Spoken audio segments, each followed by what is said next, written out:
Limerick Today with Joe Nash on Live 95. With HSE Midwest. For updated factual information, see hse.ie. By staying apart, we can save lives. On Facebook, we have been asking, have you been having trouble sleeping since lockdown? Cora says, can't wait to tune in, Joe. I hear you have some experts on to get some tips on this. Stephen says, absolutely. I woke up a week ago and I said I would go into work early only to find it was 10 to 2 in the morning. I don't start till 7. Amy says, my sleep pattern's all over the place and then I can't get up for work. Tamsin says, horrendous nightmares at the moment, really horrid. Nick says, a cup of hot chocolate is the way to go. John simply says whiskey. I think alcohol does impact the quality of your sleep though, doesn't it? Keith says, I've heard a glass of warm milk helps you sleep better, but I haven't tried it. Antoinette is also going for alcohol as a remedy. Bernie says, though, a good long walk will help. And Pauline is saying, I've always had broken sleep even before this crisis. Well, I'm joined on the line by holistic therapist Alison Byrne and psychotherapist Nicola Hogg to help us out this morning. And you're both very welcome. Thank you so much for joining us. Thanks, Joe. I have to say, and we have some examples here from listeners that you might be able to help us with, but I know I had the most horrendous nightmare over the last couple of nights, and I see it mentioned here in the context of sleep paralysis, because that's what it felt like. I was waking up, not sure exactly why, but had the cold sweat. Now, I am a drama queen, and I'm absolutely a hypochondriac and a panic merchant, so that you have to take that into account. But then kind of felt, I can't move, what's wrong with me, all of that. So who wants to help me? Nicola or Alison first? Well, I'll jump in if you don't mind. Alison. Sleep paralysis is fairly common, and when you're under stress, it's more likely to happen. So, would you be under any kind of stress at the moment, Joe? I couldn't think what might be causing it. Yeah, it is frightening if you don't know what it is. When we are going asleep, our chemicals in our brain are relaxing us and, we're changing our reality as such. And there is a chemical that's released while we're dreaming to keep us relatively still in the bed. Now, I know we toss and turn, but we're not actually kicking and, all the things that we're dreaming that we're doing. We're not actually doing them. And that's just logical. That keeps us kind of safe. And then when we're slowly coming towards the waking up, excuse me, there's a second chemical is released to counteract the first one so that we can move when we're awake. And sometimes either you're woken suddenly and the whole process is interrupted, or when you're under stress, your whole way of your brain working is a little bit under stress too. And sometimes we wake up before the second chemical has had time to do the whole job. And we can be there unable to move, and it can feel like a long time, but literally it's only seconds. If you could measure it, it might feel like minutes, but it's only seconds. And the best thing to do if it happens to you is to just concentrate on one part of your body. Let's say your little finger. And you concentrate on, I'll make that finger move. And that just takes the focus off the whole paralysis for a second. But also by the time you start to do that, it's nearly giving you enough time and your body starts to move. Right. Because does it matter at what point your sleep is interrupted? If it's early on in the night, it can have more or less of an impact when it comes to sleep paralysis than in the middle of your sleep cycle. I haven't heard of people waking up with it during the night. It's only when they're waking up during the day. But what about yourself? When did it happen to you? It happened in the middle of the night to me.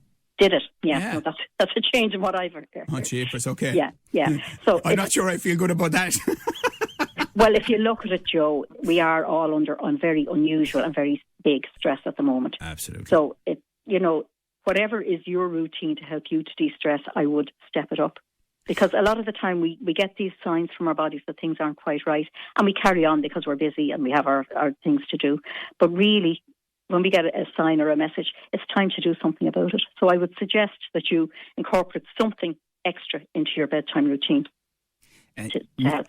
And Nicola, do we have any idea what the ramifications of the level of stress created by the real concern over COVID-19 and then the huge impact of the necessary restrictions on everyone listening this morning? Yeah, I think everybody is feeling the stress, no matter how calm we present ourselves. So it's going to impact on everybody differently. And I think for anybody with underlying anxiety, this is a very difficult time. And I agree with what Alison is saying. It's really the time to step up your self-care, step up your tips for unwinding and creating a relaxing routine in the evening time. So I find it's really about going back to basics. And you know, I teach a lot about sleep hygiene, which is trying to get yourself into the best possible position to get a good night's sleep. Because I find with my clients under normal circumstances, most of my clients coming to me who have anxiety or depression already have significant issues with sleep. And this is really ramped up right now. So I would say go back to the basics, you know, trying to stay off screens for an hour or two before bed. And that becomes even more important now because I feel like we're assaulted in some sense by the news. And, you know, it's everywhere. It's on the TV, it's on the radio, it's on our social media. And really those few hours before bed is focusing on relaxation and unwinding and switching off from all of that and maybe using it as a time to watch some comedy. That's what I'm doing right now. I've gone on to TikTok, something I was never on before, because it makes me laugh. And it's a really good thing to do before bed. And it just lets go of all of that stress in the body. And you have a much better chance then of getting to sleep. Whereas if you're watching and feeding all of that anxiety before bed, it's going to be much more difficult to get to sleep. And I would say as well, keep your bedroom cool. So opening the window and letting in some fresh air is going to really help because the research will show that a cool bedroom makes it much easier for us to get to sleep. And creating a routine, like Alison said. So allowing your body to wind down. So it could be, for some people, it could be listening to music. It could be watching comedy, like I mentioned, having an Epsom salt bath and add in some essential oils in there like lavender and cedarwood. The magnesium in an Epsom salt bath is going to help you to relax and unwind as well. Another way of kind of getting What if you have a house full of people and they're all fighting for the Epsom salts bath? This is part of the problem. It's causing more stress than fighting over the It's causing more stress. You'd have to create an Epsom salt rota then, I think. Yeah. We're chatting to Nicola Hogg, who's therapist and psychotherapist, and Alison Byrne, who's a holistic therapist. I want to get to some of these dreams that we've got in from listeners, and thank you very much for them. Keep them coming to us. Alison, one dream from a listener involved the person finding an unfinished jigsaw puzzle under their bed. Okay. Dreams always talk in symbols to us.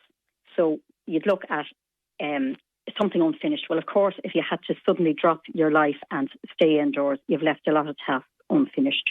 But the fact that it's a jigsaw puzzle is sort of positive because it was unfinished, so obviously some of it was done. So the person is working towards having the task completed at some stage. So I think it's just a reflection of what's going on at the moment. Right. Unless it was a nightmare and there was something horrific on the jigsaw, I'd say it's just a reflection. When I say just a reflection, that's what our dreams do. They help us to reflect and process and file away the information so that we can get on with the next day. So it's not, I wouldn't dismiss it as, a processing type dream. That's just what it is. And another Limerick Today listener's dream involved hundreds of horses running on land and a man wanting them killed. Killed or cute? Killed. Gosh. Well, a lot of the time when we're dreaming about a lot of creatures together, whether it's horses or ants, it's symbolising to us that there are unknown things out there, but a lot of them together, which is symbolising at the moment for most people the coronavirus.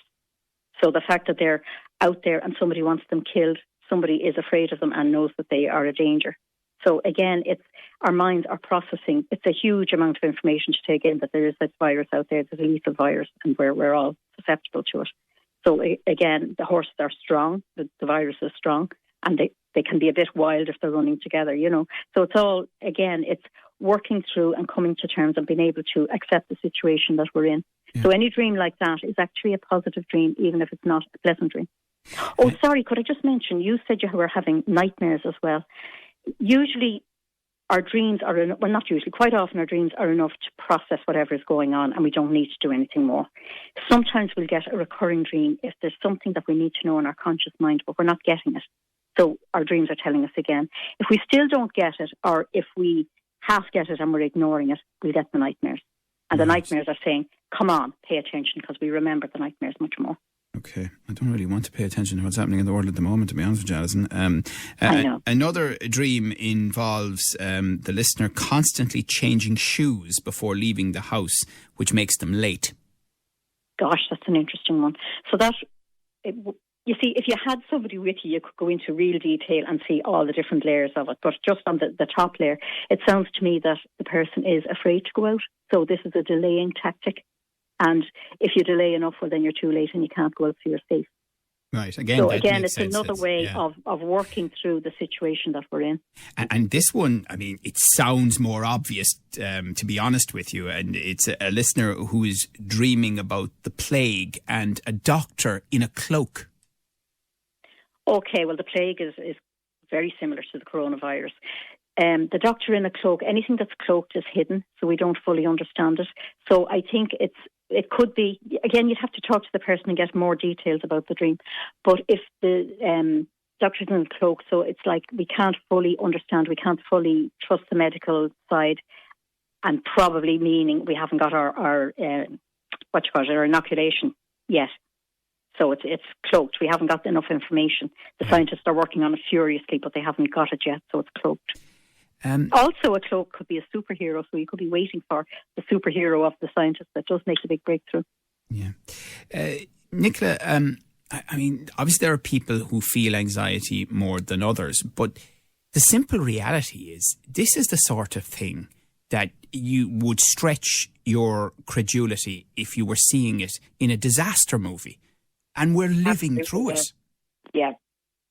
Yeah, it's very difficult for people to process this, and this is why people are having nightmares. It happens to everybody. Mm-hmm.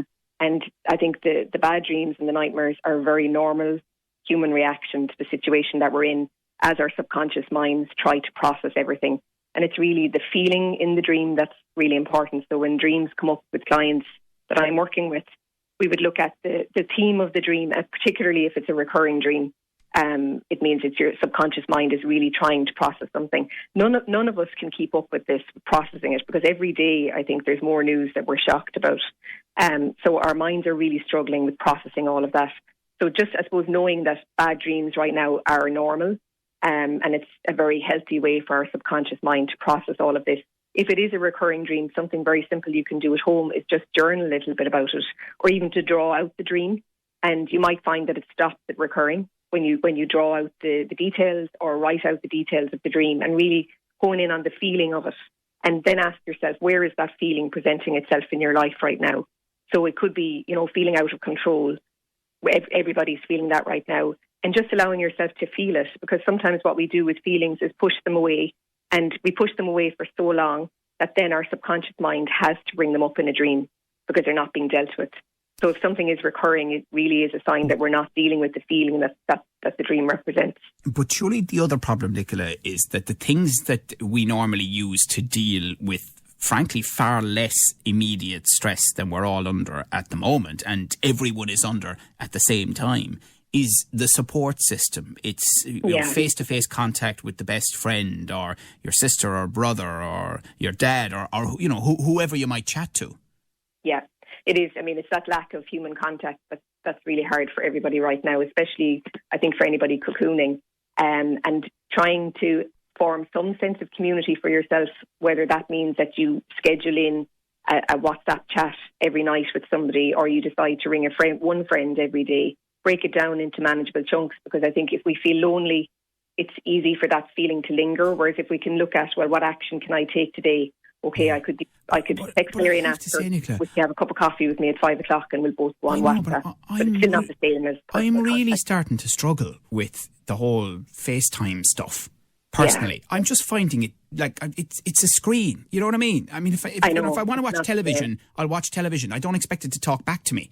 But now we have to relate to each other through this artificial connection. That part of your brain is going, oh, well, I'm seeing the person, I'm talking to the person, isn't it all wonderful? And the other part of the person, your brain is thinking, this is totally unnatural.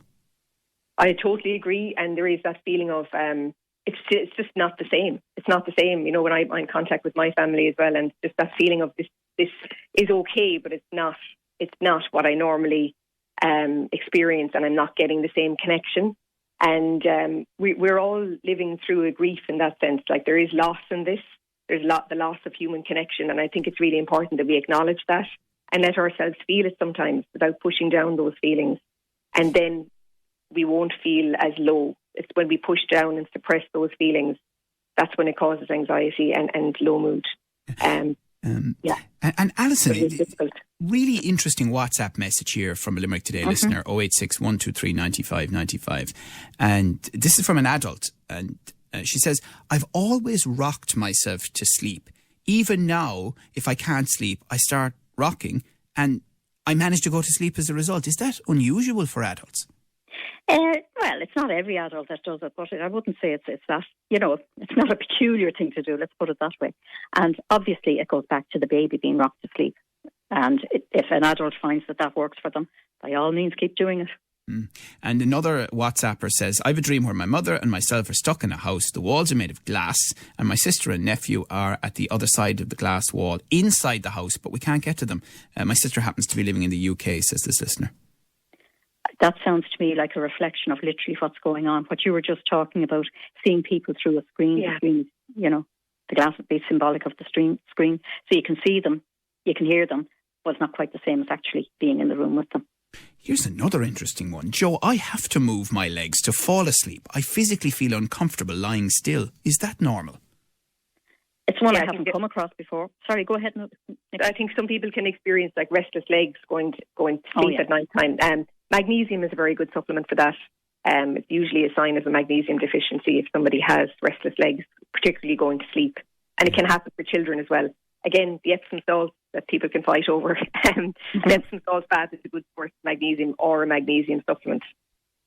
All right. Well, listen, thank you both very much. I mean, as always happens in these situations, we get a flood of these comments and we just can't get to all of them. But I think some really interesting interpretation of dreams there, some very good advice from both of you in these troubling times. And we really do appreciate it. We'll obviously chat to you again. Alison Byrne is with us, a holistic therapist and dream analyst, and psychotherapist Nicola Hogg. Thank you, and both of you take care too.